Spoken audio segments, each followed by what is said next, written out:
ஒரு காட்டுல புல்ல மேய்ஞ்சிட்டு இருந்தது. அந்த நேரத்துல திடீர்னு அதுக்கு புதருக்குள்ள ஏதோ நடமாட்டம் தெரிஞ்சது. இந்த புதர் ஏன் ஆடுது? அந்த புதருக்குள்ள யாராவது இருக்காங்களா? எனக்கு ரொம்பவே பயமா இருக்கு. சீக்கிரமா இந்த புல்ல மேய்ஞ்சிட்டு வீட்டுக்கு ஓடிரணும். ஹீரி எரும மாடு அதோட புல்ல எல்லாம் கட்டிக்கிட்டு வீட்டுக்கு போயிட்டு இருக்கும்போது திடீர்னு அதுக்கு முன்னாடி ஒரு சிங்கம் வந்துடுது. அடேங்கப்பா, இந்த சிங்கம் எப்படி வந்துச்சு? ஹீரி அங்கிருந்து ஓட ஆரம்பிச்சது. அத பார்த்து சிங்கமும் அது பின்னாடியே ஓட ஆரம்பிச்சது. கண் சிமிட்டுறதுக்குள்ள அத அடிச்சு சாப்பிட்டுருது. இங்க காட்டுக்கு வெளியில ஹீரி எரும மாட்டோட 3 கண்ணுக்குட்டி புரி, டுன்னு, டோனி தன்னோட அப்பா ஜுமுரு எரும மாட்டு கூட தன்னோட சின்ன வீட்ல தான் அம்மாக்காக காத்துக்கிட்டு இருந்தாங்க. அப்பா, அம்மா ஏன் இன்னும் வரல? எங்களுக்கு பசியா இருக்கு. கிரி போய் ரொம்ப நேரம் ஆயிடுச்சு. மகனே, எனக்கு மட்டும் அடிபட்டிருக்கலனாக்கா உங்க அம்மாவை புல் எடுத்துட்டு வர சொல்லிருக்க மாட்டேன். அப்பா, நான் போய் அம்மாவை பாத்துட்டு வரட்டுமா? அந்த நேரத்துல ஒரு முயல் ஓடிக்கிட்டே ஜுமுருவோட வீட்டுக்கு வருது. எருமனே, எருமனே, ஒரு தப்பு நடந்து போச்சு. என்னப்பா ஆச்சு முயலே? நீ இப்படியே நடுங்கிட்டு இருக்க? எருமண்ணு, உங்க மனைவிய ஒரு வெறி பிடிச்ச சிங்கம் கொண்டு போட்டுடுச்சு. இத கேட்டு ஜுமுரு எருமையும் அதோட குழந்தையும் அதிர்ச்சி அடைறாங்க. என்ன? எங்க அம்மாவை கொண்டு போட்டாங்களா? அம்மா! ஹிரி எருமையோட சாவ கேட்டதுக்கு அப்புறம் ஜுமுரு எருமையும் அதோட குழந்தையும் அழ ஆரம்பிக்கிறாங்க. அழுவாத மகனே, கடவுளுக்கு இதுதான் விருப்பம் போலக்க. அடுத்த நாள் காலையில ஜுமுரு தன்னோட குழந்தைகிட்ட சொல்லுது, பசங்களா, நம்ம இனிமே இந்த ஏரியாக்குள்ள இருக்க மாட்டோம். நான் என்ன நினைக்கிறேன்னாக்கா, உங்க அம்மாக்கு என்ன நடந்துச்சோ அதே மாதிரி உங்களுக்கு நடந்துடக்கூடாது. ஆமா அப்பா, நம்ம உயிரை காப்பாத்துறதுக்கு இதுதான் ஒரே வழி. இங்க இருந்து நாம ரொம்ப தூரமா போய் ஆகணும். சரி, நம்ம ரொம்ப தூரமா போய் இருக்க வேண்டியது இருக்கும். அங்க நமக்கு எந்த ஒரு மிருகத்தாலையும் பிரச்சனை வந்துடக்கூடாது. தன்னோட மனைவியோட கொடூரமான சாவுக்கு அப்புறம் ஜுமுரு எரும மாடு தன்னோட குழந்தைங்களை கூட்டிக்கிட்டு அங்க இருந்து ஒரு பாதுகாப்பான இடத்துக்கு போகுது. நடந்து ரொம்ப தூரம் வந்ததுக்கு அப்புறம் அந்த 4 பேரும் ஒரு அமைதியான காட்டு பகுதிக்கு வராங்க. போதும், இங்கேயே நின்னுக்கலாம். நான் நடந்து நடந்து என் காலே உடஞ்சிரும் நினைக்கிறேன். என்னால இதுக்கு மேல நடக்கவே முடியாது. சரி, நடந்து நடந்து நானும் சொந்துதான் போயிட்டேன். வாங்க, இங்கேயே நம்ம தங்கிக்கலாம். களைச்சு போன 4 பேரும் அந்த காட்டுக்கு 4 பக்கமும் பாக்குறாங்க. ஆனா அங்க யாருமே இல்ல. இந்த இடம் ரொம்ப அமைதியா இருக்கு. இங்க நம்ம நிம்மதியா வாழலாம். பசங்களா, சொல்லுங்கப்பா. வாங்க, இங்க இருக்க கட்டையெல்லாம் எடுத்து நம்ம இங்கேயே வீடு கட்டிக்கலாம். ஆமா, இங்க எந்த ஆபத்தும் இல்ல. அதனால நாம இங்க பாதுகாப்பா இருக்கலாம். இந்த வெறிச்சோடியான இடத்தை பார்த்ததுக்கு அப்புறம் அந்த எரும மாடும் அதோட குழந்தைங்களும் இதே இடத்துல ஒரு குடிசை கட்டி வாழ நினைக்கிறாங்க.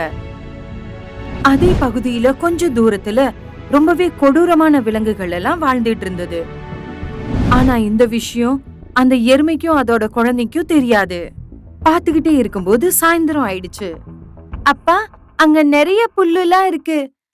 நாம அங்க மேய போலாமா? சரி, நீங்க 3 பேரும் ஒருத்தர் ஒருத்தர் கவனிச்சுக்கணும். சரிங்கப்பா. சரி, நம்ம 3 பேரும் போய் அங்க புல்ல சாப்பிடலாம். எரும மாட்டோட 3 கண்ணுக்குட்டியும் அங்க புல்ல மேய்ஞ்சிட்டு இருக்கும்போது அந்த நேரத்துல சிங்கம், சீத்தா, நரி அத பாத்துடுது. நண்பர்களா, ரொம்ப நாள் ஆயிடுச்சு நாம எதையும் வேட்டையாடல. ஆமா, அப்புறம் ரொம்ப நாளாவே நான் எரும மாட வேட்டையே ஆடல. என்னப்பா சொல்றீங்க? சரி, சொல்லுங்க, என்ன பண்ணலாம்? இதுல பேசுறதுக்கு என்ன இருக்கு? வாங்க, இன்னைக்கு நமக்கு வேட்டை இவங்க தான். வேட்டையாடுறத பத்தி அந்த 3 பேரும் பேசிட்டு இருக்கும்போது இங்க ஜுமுரு எரும மாட்டோட கண்ணு திறக்குது. கண்ணை திறந்த உடனே அது என்ன பாக்குதுன்னா, அதோட குழந்தைங்க புல்ல மேய்ஞ்சிட்டு இருக்கு. அப்புறம் இந்த 3 பேரும் அத வேட்டையாட பாத்துட்டு இருக்கு. அடேங்கப்பா, இந்த சிங்கம், இந்த புலி, நரி இதெல்லாம் எங்க இருந்து வந்துச்சு? இதெல்லாம் என் பிள்ளைங்களை சாப்பிட்டுருமே. அந்த 3 வேட்டையாடுற மிருகங்களும் அந்த குழந்தைங்களை சாப்பிடுறதுக்கு முன்னாடி புத்திசாலித்தனமா இந்த எரும மாடு அதோட குழந்தைங்களை கூப்பிடுது. பசங்களா, கொஞ்சம் இங்க வரீங்களா? எனக்கு முக்கியமான ஒரு விஷயம் இருக்கு உங்ககிட்ட. 3 கண்ணுக்குட்டிகளும் அப்பாவோட சத்தத்தை கேட்ட உடனே அப்பா கிட்ட போயிடுதுங்க. எரும மாடு அதுங்களை கூட்டிக்கிட்டு வீட்டுக்குள்ள போயிடுது. அப்பா, நீங்க எங்களை ஏன் திடீர்னு கூப்பிட்டீங்க? மகனே, உங்களை கொல்றதுக்காக 3 மிருகங்க ரொம்ப நேரமா காத்துக்கிட்டே இருக்காங்க. நல்லதா போச்சு நான் டைம்ல அங்க வந்துட்டேன். இல்லனா அவங்க 3 பேரும் உங்களை பிரியாணின்னு நினைச்சு இன்னைக்கு சாப்பிட்டு தீர்த்திருப்பாங்க. அங்க 3 வேட்டை மிருகங்களும் தனக்குள்ள பேசிக்கிறாங்க. இததான் சொல்லுவாங்க கை கெட்டது வாய் கெட்டலன்னு. ஆமாப்பா, எவ்வளவு கஷ்டப்பட்டு இந்த வேட்டை நம்ம கைக்கு வந்துச்சு. ஆனா அந்த எரும மாடு கூட்டிட்டு போயிடுச்சு. விடுங்க, இன்னைக்கு இல்லைன்னா என்ன, இவங்க எங்க போயிட போறாங்க? கொஞ்ச நேரத்துக்கு அப்புறம் அந்த 3 பேரும் அங்க இருந்து போயிடுறாங்க. ஜும்ரு எரும மாடு தான் குழந்தைங்களோட வீட்டுக்குள்ள உட்காந்து யோசிச்சுட்டு இருக்கு. சிங்கமும் அவங்க நண்பர்களும் நம்மளை பார்த்துட்டாங்க. இங்க வச்சு நம்மளுக்கு நல்லா பார்த்துட்டாங்க. இங்க இருக்கிறது நமக்கு ரொம்ப ஆபத்து தான். இப்ப இரவு ஆயிடுச்சு. அதனால இந்த இரவு போற வரைக்கும் நம்ம இங்கேயே இருப்போம். காலையில விடிஞ்ச உடனே இங்க இருந்து கிளம்பிடுவோம். ஜும்ரு எரும மாடு வீட்டுக்கு வெளியில உட்காந்து காவல் காத்துட்டு இருக்கு. அந்த நேரத்துல அதோட பார்வை ஒரு ஆழமான ஆனா காஞ்ச கிணறுல விழுது. இத பார்த்து ஜும்ரு எரும மாடு அந்த கிணத்துக்கிட்ட போகுது. பரவாயில்லப்பா, இந்த கிணறு நம்மளை காப்பாத்த முடியும். நான் ஒரு வேலை செய்யறேன். இந்த கிணத்துக்கு மேல ஒரு வீடை கட்டி வச்சிடுறேன். ஜும்ரு எரும மாடு ரொம்பவே அறிவாளி. அது ராத்திரியே அந்த கிணத்துக்கு மேல குடிசை கட்ட ஆரம்பிக்குது. கிட்டத்தட்ட 2 மணி நேரத்துக்கு அப்புறம் அந்த எரும மாடு அந்த கிணத்துக்கு மேல ஒரு குடிசையை கட்டிடுது. இப்ப இந்த கிணத்தை காஞ்சு போன மரக்கட்டைகளாலையும் மூடிடுவோம். அதனால அந்த சிங்கத்துக்கும் அதோட நண்பர்களுக்கும் இத பத்தி தெரியவே தெரியாது இங்க ஒரு கிணறு இருக்குன்னு. எப்போ அவங்க நம்மள சாப்பிடறதுக்காக இங்க வருவாங்களோ அப்போ இந்த கிணத்துக்குள்ள விழுந்து அவங்க எல்லாம் செத்து போயிருவாங்க. சரி, இப்ப போய் நான் தூங்குறேன். அந்த அறிவாளி எருமை அந்த கிணற மரத்தோட இலைகள் மற்றும் கிளைகளால மூடிட்டு தூங்குறதுக்கு போயிடுது. ஜும்ரு எரும மாடு வீட்டுல குழந்தைங்க கிட்ட வந்து படுத்து தூங்கிடுது.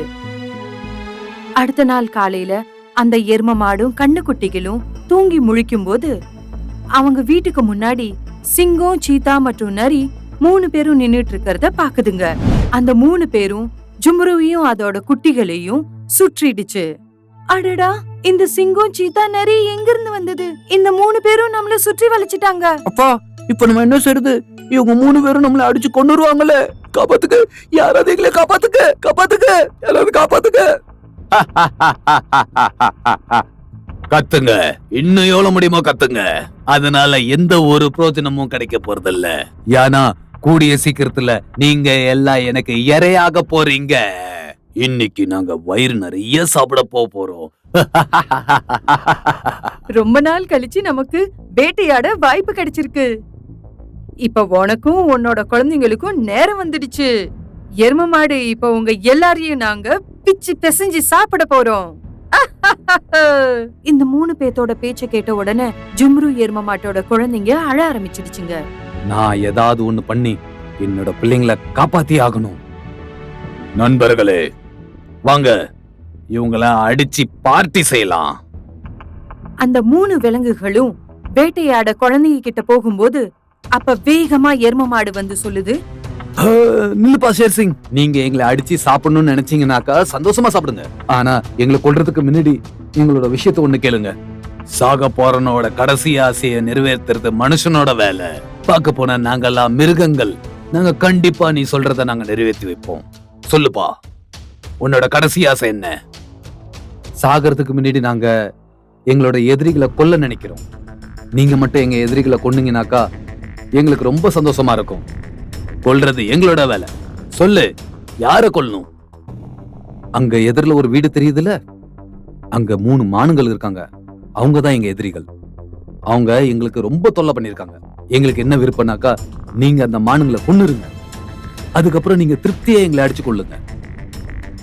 பரவாயில்லையே, நேர்மையாவும் நல்லவனாவும் இருக்கானே. பார்க்க போனா ரொம்ப நாள் ஆயிடுச்சுதான் நாங்க எந்த ஒரு மானியம் வேட்டையே ஆடல. வாங்க, முத நம்ம அந்த மானுங்களை வேட்டையாடிட்டு வருவோம். ஆமா, சரியாதான் சொன்னீங்க ஷேர் சிங். நரியே, நீ இங்க இருந்து இந்த எரும மாடுகளை கண்காணிச்சிட்டு நாங்க மான வேட்டையாடிட்ட பிறகு அதுக்கப்புறம் இவங்கள வேட்டையாட வருவோம். இத சொன்னதுக்கு அப்புறம் சிங்கமும் சீதாவும் அந்த மானை வேட்டையாடுறதுக்காக அந்த குடிசைக்குள்ள போறாங்க. அந்த குடிசைய அந்த அறிவாளி எரும மாடு காஞ்ச கிணறுக்கு மேல கட்டி இருந்தது. சிங்கமும் சீதாவும் அந்த குடிசைக்குள்ள போன உடனே கிளைகளாலையும் இலைகளாலையும் மறைக்கப்பட்டது அவங்களுக்கு தெரியல. அதனால அந்த ஆழ்ந்த கிணறுக்குள்ள விழுந்துடுறாங்க.